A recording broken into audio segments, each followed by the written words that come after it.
Magandang umaga mga katanaw. Nandito po tayo ngayon sa Paradise Farm. Dito po tayo sa may sentro na tinatawag namin.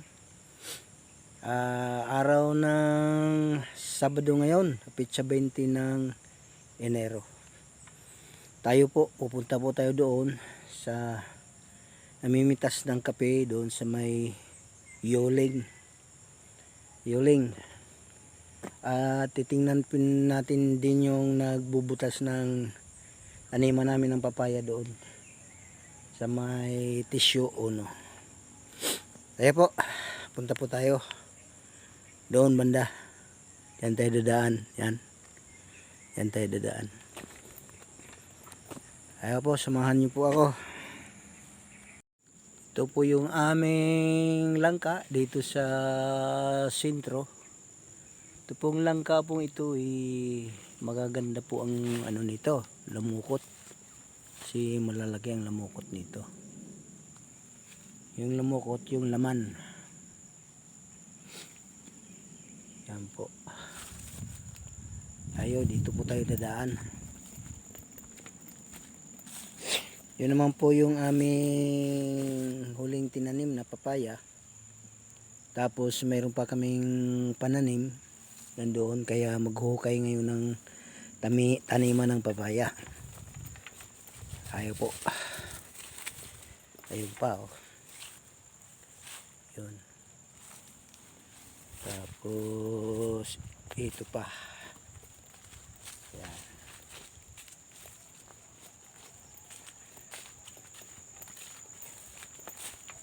Yan pa po. Yun. Sinisingit-singit po lang namin dito sa medyo kawang-kawang na medyo lawad-lawad ng kaunti para mainit-initan. Yan po. Magaganda na Medyo dumahon na ng isa, dalawa.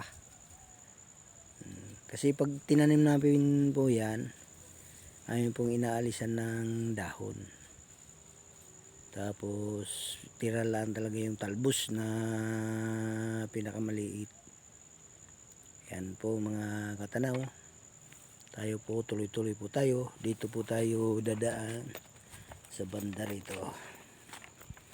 Punta tayo ng Yuling at sa tissue uno. Ito po yung daan papunta doon. Siguro maglalakad pa tayo ng mga nasa siguro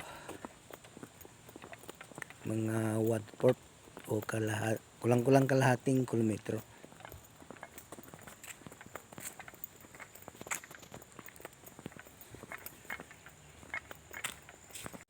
Dito na po tayo sa tissue uno. Ayan po, tissue uno na po ito. Ito na po si Edwin, naghahakot po ng pataba. Doon ilalagay namin sa hinukayan ng taniman ng papaya. Dito na po tayo sa malapit na tayo sa taniman ng papaya na hinukayan nila. Ayun po, pinasa na po ni Greg yung pataba. Kasi lalagyan na po rin ng pataba.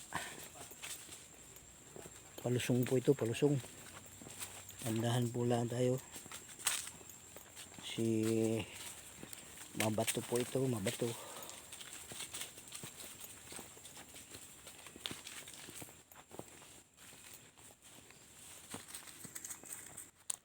Ayan po, ito na po yung binutasan nila.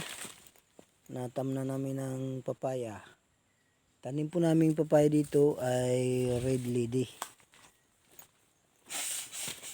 Ito naman po, mayroong tanim namin kape rito. Mga bagong tanim na kape. At may mga saging po rin na saba. Yan po yung taniman namin ng papaya. Papunta po roon. May ilang kumpleto na pare? Kulang pa ho. 20 pa ho yung aming butas. 20 pa. Sige. Ano yun? Ilan ba? 37 ano? 37, oh. 37 piraso. Ay hanggang saan na kayo dyan? Ah, pero maluang pa yung bubutasan. Papa, bali 17 pa. Siguro may kulang din eh, yung papaya. Kulang. Kulang siguro. Ah, Lakas ako eh.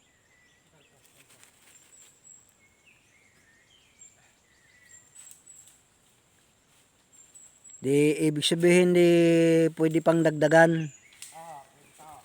Oo. Lakas ako eh. Oh, inyo na ring linis-linisan yung mga saging para hindi magmukhang kawawa. Alisin yung mga dahon na ano, saka yung kayakas ng nyug.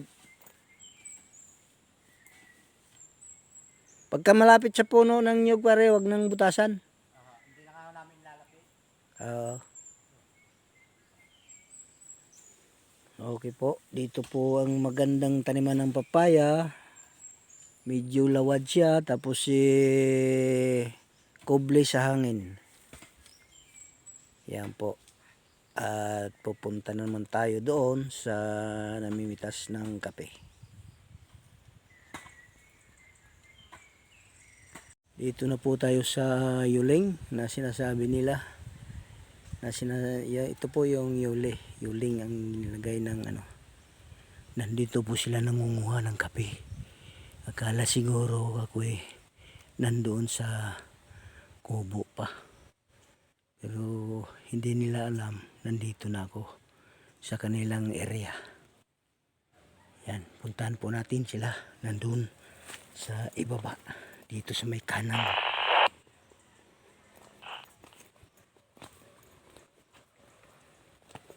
Ayun.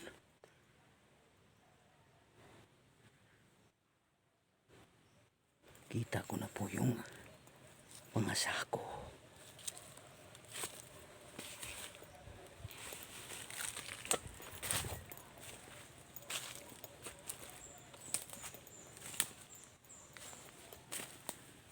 Ito po, may papaya po rito. Ligaw ito. Native ito, native. Hindi pa lang namumunga.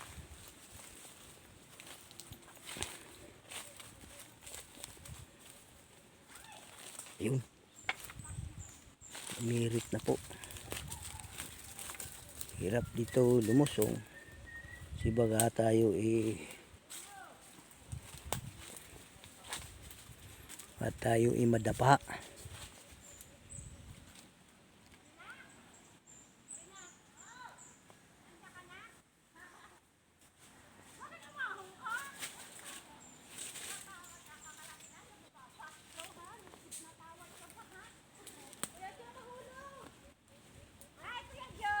Hoy!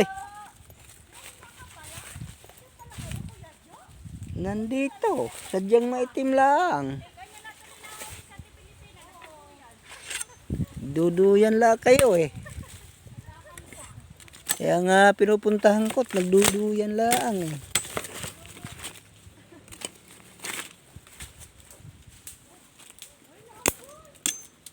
Muna.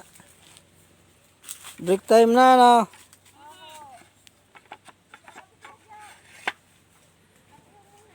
Saan bang kape niyo? Saan ang inyong kape? Saan ang inyong kape? Ito pa lang. Ano na ako kayo nakakapi ka? Saan nga daw kapi nyo? Ito pa lang, kuya to. Yung templahin. Templahin, ayun po, nandun. Ay, pang kambing. Medyo pa na. Ayan po, umahon na po sila kasi inabot tayo ng break time dito, alas 9. Ayan. Saan kayo po pesta? Doon po sa baba. Ay, dito. Magkakapi. Ayan po, magkakape atin pong titingnan sila ngayon. Nangangapi sila pero iinom sila ng kape ngayon. Kasi break time. Dito po sa bandang kaliwa, ito po ay tapos na nilang panguhanan. Siguro mayroon pang tira dyan na mga hindi pa hinog. Ito po yung kanilang nakukuha ang kape. Pisa kaninang umaga.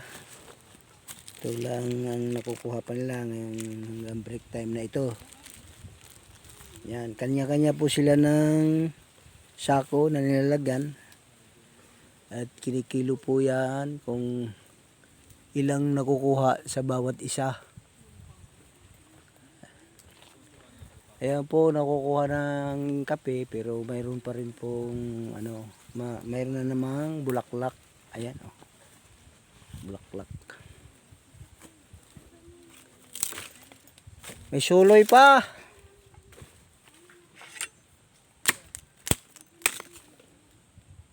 Hindi nyo masuluyan.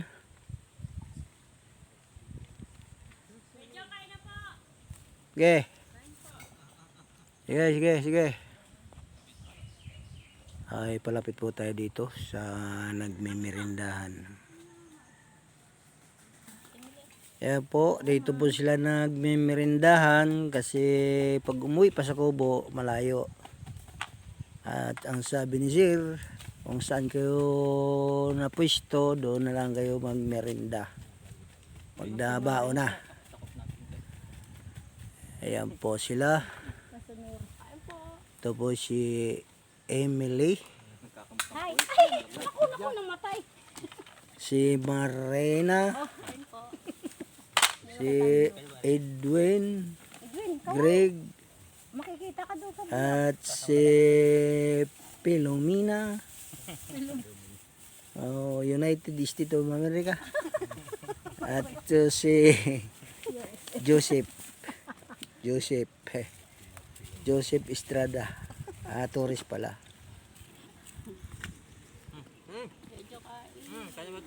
Kayo puti dyan. Magmimirinda rin kayo. Kakahiya naman yun. Abangin. Ano ba yung baka akong mitsa? Ano? Ba ginawa niyo kay Kuya Diyo? Happy na. Yan ba yung pinuntahan mo? Okay. Ito po, tapos na po sila magmerindahan. Babalik na po sa pitasan ng kape. Ayan. Susundan po natin to kasi nagduduyan lang sila sa mga sanga-sanga ng kape. Bakit yung inihian ko? Ay, buti kaunti lang. Andahan lang po tayo kasi baka gugulong. Hindi baling gumulong basta hindi lang matusok ng mga tuod. Pag natusok ng tuod ay patay.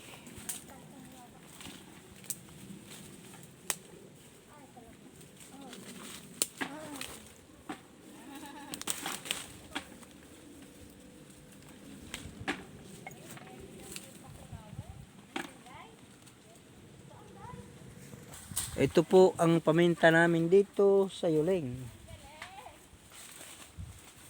Ayan, marami pong bunga ang paminta. Katapos ng pitasan ng kape, ito naman po ang susunod namin mga paminta. Ayan po, ang paminta po. Yung hindi pa ho nakakita sa personal ng paminta, diyan sa taga Maynila o saan-saan sa syudad, yung hindi ipinanganak sa probinsya, ay ito po yung paminta.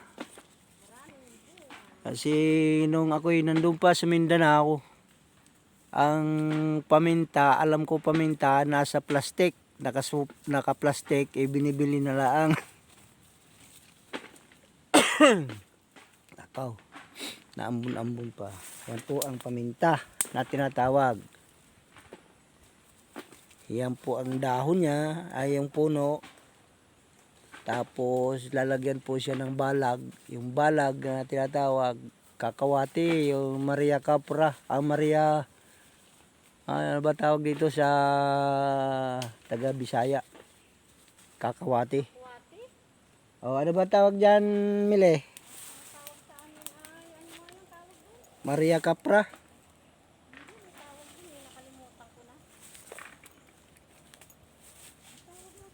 Ayan pa po ang paminta. Ayan. Mataas na po. Taas na yung gapangan niya. Hindi kasi nasa layan. Ayan. Bakit ba ito taas? Putulin ko na to. Oo. Yung matataas na sobra na hindi nyo abot. Okay. Putol na. Putulin ko na. Oo. Saan taas? Ay sa mababa nyo putulin. Huwag sa mataas. Kasi pag suloy nyan. Dito. Oo. Pag suloy nyan. Mataas pa rin. Putol na naman. Ayan. Taas pa nga yan eh. Ito po. Ay ito. Hmm. Nasang suloy. Dito na. Yan dapat. Pababain natin. Pababatain na.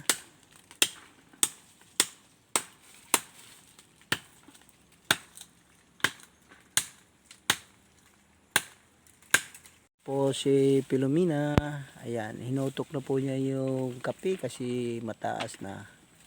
Pwede pa naman hindi yan salayin kasi kaya pang hutokin.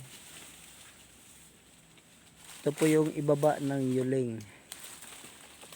Baba ng yuling. Madami pong paminta po rito. Ayan po si Emily. Ayan. Hindi na nakauwi na. At nandoon naman po si Marina. Ayan. Hindi na kami nakauwi ng coffee. Hindi na rin nakaway si... Walang pamasahe. Walang nagpapadala ng langis pati. Papadala ng langis at saka walis. Marami pa ng walis. Doon kay Benita bahay gusto ko. Kahapon nagagawa ng walis. Bakit pumunta ka roon? Doon na kami tumakin. Pupunta kami kay Namara. Ah, May inuutos si Edwin. Gusto ko ang bahay Ah. namin. Di ba tabing daan nakikita namin doon. tulin mo na yan. Patuloy na. Oo, Gusto ko ang bahay niya. tulin na, tigas na. Ang bahay niya Ay, may ginala kay malambot, di pa mapuputol.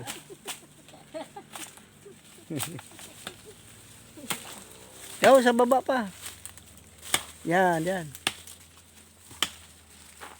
Gusto ko ang kalat Ay talaga. Kami Okay po, nakikita mo na po sila. Dito nangangapi, saka yung ating taniman ng papaya. Kita na po natin. Sa sunod naman po, at sa sunod mga ibibidyo ko rito sa farm namin, panoorin po nyo. Huwag nyo pong kalimutang panoorin ang aking mga binablog dito. Magpapaalam na po ako sa inyo, mga katanaw kong tagapanood. Maraming pong salamat sa inyo, yung mga bago-bagong nanonood sa aking channel sa YouTube, Katanaw Julius. Paki-subscribe po at pakipindot naman yung bell sa tabi para masubaybayan nyo yung aking mga binablog dito sa farm. Maraming pong salamat sa inyong lahat. Bye-bye po, bye-bye, bye-bye.